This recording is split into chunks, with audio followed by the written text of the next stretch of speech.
Assalamualaikum warahmatullahi wabarakatuh. Alhamdulillah pada kesempatan kali ini akhirnya kita bisa bertemu kembali dalam mata pelajaran fikih. Dan sebelum kita memulai pelajaran, alangkah baiknya kita membaca doa bersama-sama. Membaca doa dalam hati. Mulai.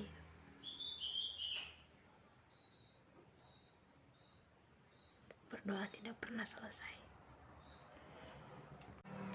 Materi yang akan kita bahas pada kesempatan kali ini yaitu tentang pengurusan jenazah. Materi ini secara tidak langsung mengingatkan kita akan adanya kematian, akan adanya kehidupan kekal setelah kehidupan di dunia. Karena sedikit dari kita hanya mengingat kematian. Karena kebanyakan manusia hanya mengingat hari lahir bukan hari akhir. Dan perlu kalian ketahui bahwa ada 3 hal yang mengikuti kita ketika kematian datang pada kita. Yang pertama yang mengikuti kita adalah keluarga kita. Yang kedua harta kita. Dan yang ketiga amal kita.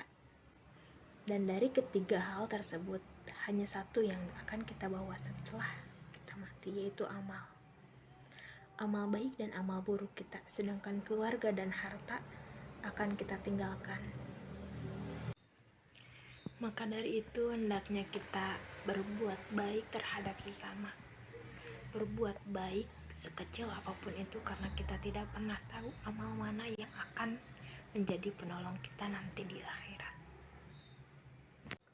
Sekarang kita langsung saja kepada materi pembelajaran. Namun sebelumnya saya akan membagi kalian menjadi 4 kelompok. Dan caranya saya ingin kalian menyebutkan nomor 1 sampai 4 dan kalian nanti berkumpul dengan nomor yang sama. Dan kalian nanti membentuk kelompok, dan tentunya fungsi kelompok ini nanti kalian akan mendemonstrasikan, memperagakan tata cara pengurusan jenazah di hadapan teman-teman kalian. Dan tentunya praktek ini akan menjadi nilai praktek dalam mata pelajaran fikih. Nah, karena sekarang kalian sudah berkumpul dengan kelompoknya masing-masing, sekarang saya akan menampilkan sebuah video tentang tata cara pengurusan jenazah. Saya harap kalian menyimaknya dengan baik, karena nanti kalian akan memperagakannya, mempraktekannya di depan teman-teman kalian dan menjadi bahan penilaian untuk saya. Selamat menonton. Kita semua sudah pasti sering melihat orang meninggal di sekitar kita, baik itu disebabkan karena sakit ataupun kena bencana yang kesemuanya sama-sama membawa kepada kematian. Kematian ini adalah kepastian dan ketetapan dari Allah. Sebagaimana firman Allah Subhanahu wa taala dalam Al-Qur'an, A'udzubillahi minasyaitonirrajim. Bismillahirrahmanirrahim. Kullu nafsin za'iqatul maut. Shadaqallahul azim. Yang artinya tiap-tiap yang bernyawa akan merasakan mati. Quran Surat Ali Imran ayat 185.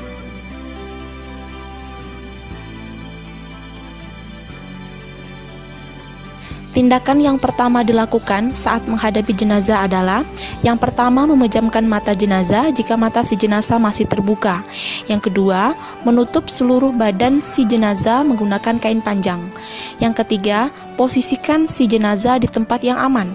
Yang keempat, kerabat dekat tetap boleh mencium si jenazah.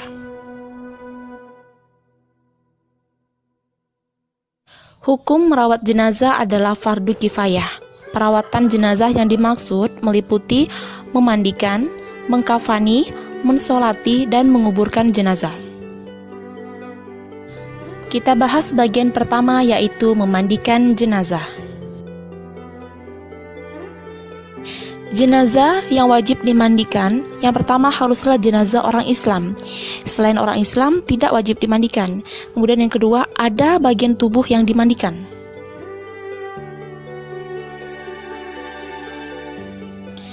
Adapun yang berhak memandikan jenazah adalah yang pertama, jika jenazah laki-laki yang memandikan laki-laki juga, selain istri dan mahramnya.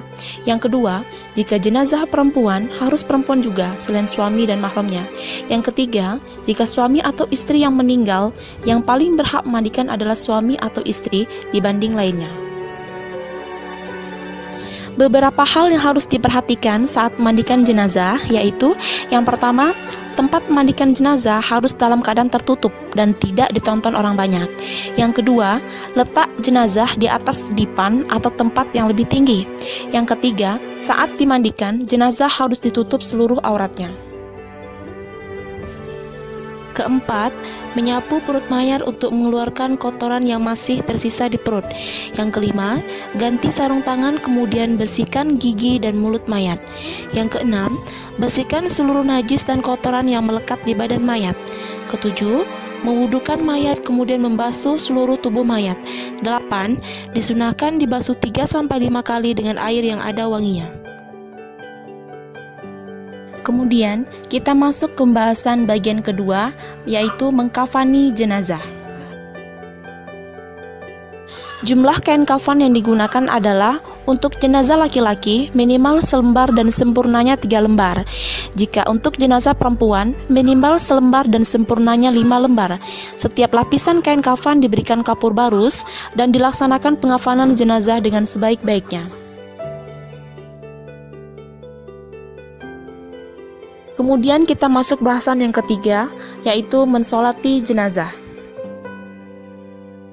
Sholat jenazah hampir sama dengan sholat biasanya, namun tidak menggunakan rukuk dan sujud. Posisi jenazah diletakkan di depan imam dan semua makmum berdiri di belakang imam. Diusahakan menjadi 3 saf atau lebih. Sholat jenazah dilaksanakan dengan 4 takbir tanpa rukuk dan sujud. Niat sholat, untuk imam berdiri tegak menghadapi jenazah dan makmum sudah di belakang imam. Kemudian membaca niat, yaitu usolli ala hazal mayyiti arba'a takbiratin fardul kifayah ma'muman lillahi ta'ala. Jika jenazahnya laki-laki maka menggunakan hazal mayyiti, jika jenazahnya perempuan menggunakan hazihil mayyitati, kemudian takbir yang pertama.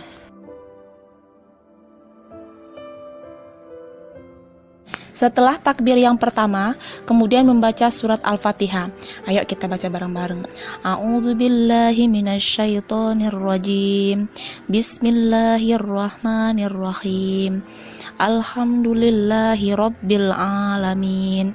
Ar-Rahmanir-Rahim. Maliki yaumiddin.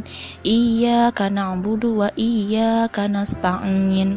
Ihdinas siratal mustaqim.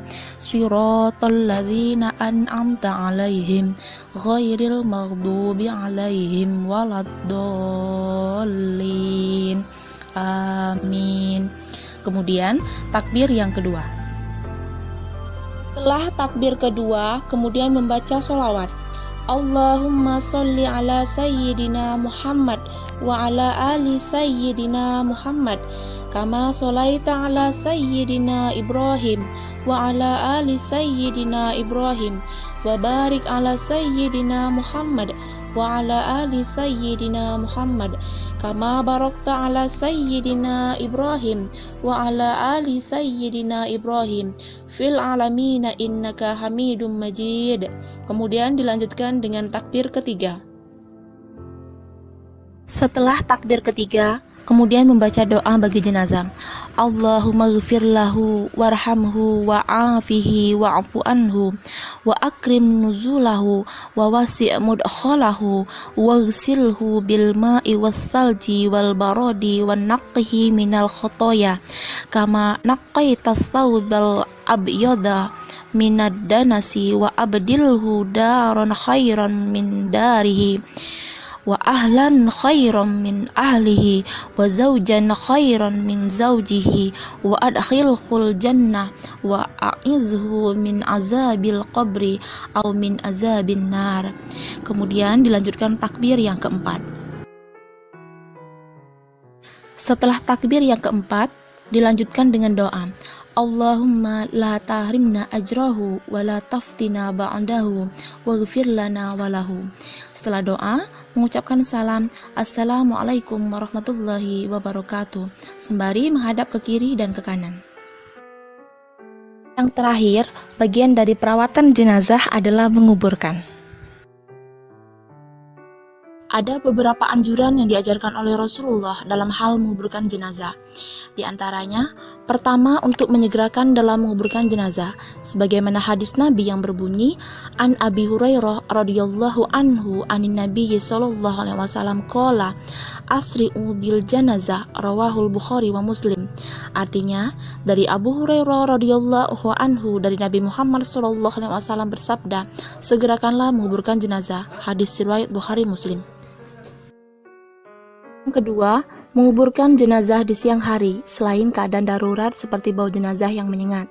Yang ketiga, meluaskan lubang kuburan dan dalam kuburan agar aman dari binatang buas. Yang keempat, membaca doa saat masukkan mayat dalam kubur. Doanya berbunyi, Bismillahi wa ala millati Rasulillahi wa ala sunnati Rasulillah. Artinya, dengan nama Allah dan nama agama Rasulullah dan atas nama sunnah Rasulullah. Hadis riwayat 5 ahli hadis kecuali Nasai dan Ibnu Umar radhiyallahu anhu. Yang kelima, sebelum jenazah dimakamkan, hendaknya ahli waris menjadi jaminan hutang si mayat. Dari materi yang sudah dijelaskan tadi, hendaklah terbentuk perilaku mulia terhadap tetangga ataupun saudara yang tertimpa musibah kematian, yaitu yang pertama, mengunjungi atau takziah tetangga ataupun saudara yang kena musibah kematian dan mendoakan sang jenazah. Yang kedua, ikut melaksanakan fardu kifayah, yaitu membantu pengurusan jenazah. Yang ketiga, semampunya dan seadanya memberikan bantuan atau sumbangan baik berupa uang, makanan, ataupun tenaga. Yang keempat, menghibur ahli musibah serta menasihatinya agar bersabar dan terus berdoa bagi si jenazah. Bagaimana setelah menonton tadi? Apakah ada yang ingin ditanyakan? Atau apakah ada dari kelompok kalian yang merasa kesulitan untuk mempraktekkan tata cara pengurusan jenazah ini? Saya harap sih tidak ada ya. Saya kasih waktu kalian selama 10 menit untuk mendiskusikannya bersama teman kalian. Lalu setelah itu kalian tampil di depan kelas dengan mempraktekannya. Oke, baiklah, terima kasih teman-teman atas kerjasamanya, karena kalian telah menampilkan dengan baik bagaimana tata cara pengurusan jenazah. Jadi intinya pengurusan jenazah ini ada 4 tahap ya. Yang pertama memandikan, kedua mengkafani, ketiga mensolatkan, dan keempatnya menguburkan.